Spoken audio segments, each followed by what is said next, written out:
Un enlèvement, de l'hypnose et surtout un scénario qui s'inspire fortement d'Inception et de Shutter Island, voici le programme musclé que vous a concocté Robert Rodriguez aujourd'hui dans son dernier film Hypnotique. Un thriller explosif qui embarque Ben Affleck mais aussi Alice Braga dans ce qui pourrait être le meilleur film de son réalisateur. En tout cas, c'est ce que je vous propose de découvrir aujourd'hui dans cette critique.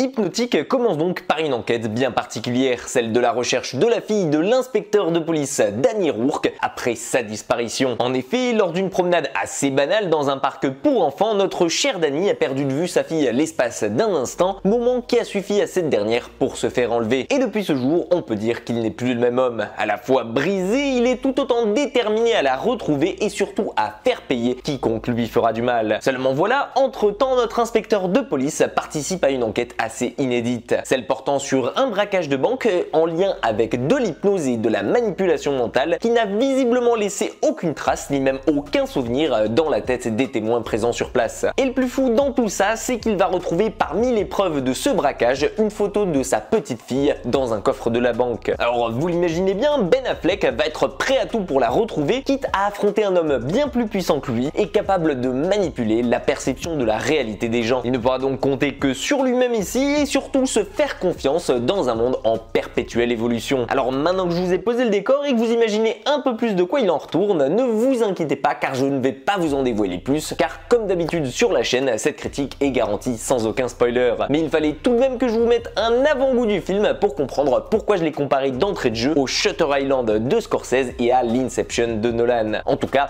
pour ses ambitions. Et comme vous me connaissez sûrement, vous savez que j'ai un petit faible pour les thrillers psychologiques, alors bien entendu, quand on voit un thriller avec Ben Affleck qui aborde les rêves et le réel de façon à la prémonition ou à la next, et bien entendu j'ai foncé le voir directement. Et si d'entrée de jeu la promesse paraissait assez idyllique, j'aurais dû me douter qu'elle était trop belle pour être vraie, car il reste un problème de taille ici. Un problème que j'ai oublié de vous mentionner, son réalisateur Robert Rodriguez. Et on ne peut pas dire qu'il s'agisse du meilleur en la matière pour diriger ce genre de film. Et malheureusement pour nous, ici, Hypnotique ne va pas tant déroger à la règle que ça. Il a beau avoir un très bon scénario original écrit par le réalisateur en personne et plutôt une bonne idée de base assez envoûtante dans laquelle on a envie de plonger en plus d'un solide casting avec Ben Affleck, Alice Braga ou même William Fichtner, les trois interprétant ici des personnages relativement différents et chacun intéressant à sa manière, et bien on en ressort tout de même avec l'impression d'avoir affaire ici à un immense gâchis. La faute sans aucun doute à une histoire qui ne prend pas le temps de se développer ni encore moins le temps de nous laisser pénétrer dedans à notre tour. Et ça c'est le premier ressenti que j'ai eu en voyant le film et en allant le voir au cinéma. Parce qu'en plus de ne durer qu'1h30 pour un film assez ambitieux et qui devrait au minimum en durer 2, eh bien je peux vous assurer que le film vous en offre bien trop sur une période beaucoup trop courte et trop condensée pour être apprécié à sa juste valeur. D'une telle façon que l'introduction du film, beaucoup trop condensée, à elle seule vous perdra très vite en même pas 20 minutes, tant on sent qu'elle veut en raconter beaucoup trop d'entrée de jeu, mais que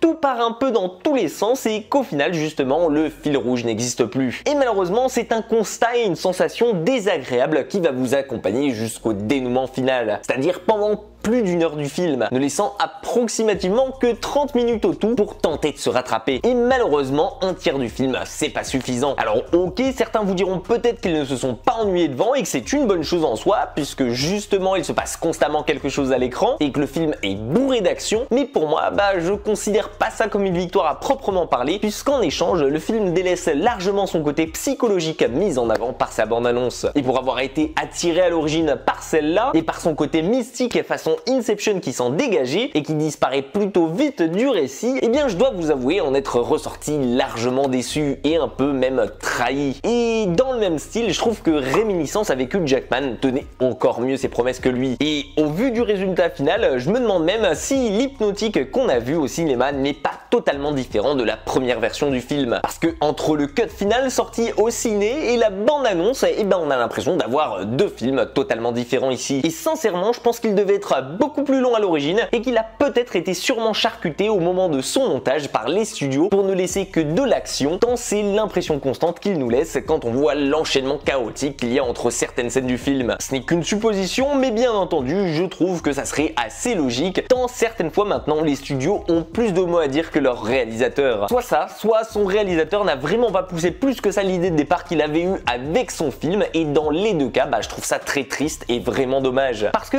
au final, j'en suis ressorti en l'ayant quasi aussi vite oublié que je l'avais vu, et je pense que c'est un de ces films qui ne laissera aucun souvenir impérissable, surtout face au flot de sorties cet été. Pour moi, la seule raison d'aller voir cette Hypnotique, c'est donc d'avoir une envie irrésistible de retrouver Ben Affleck après l'horreur qu'était The Flash. Mais quitte à vous épargner un deuxième nanar au cinéma, je vous encourage plutôt à filer voir R sur Prime Video, dans lequel au moins il tient un rôle excellent, en plus d'être un très bon biopic. Et vous, qu'avez-vous pensé de cette Hypnotique? Est-ce que c'est un film qui, à la base, vous donnait envie, et est-ce que vous êtes allé le voir? Pensez à réagir à mes critiques et surtout à me donner votre avis perso sur le film dans les commentaires. En attendant, si la vidéo vous a plu, pensez à la partager et surtout à vous abonner à la chaîne si ce n'est pas déjà fait. Prenez soin de vous et quant à moi, je vous dis à très vite dans une toute nouvelle critique.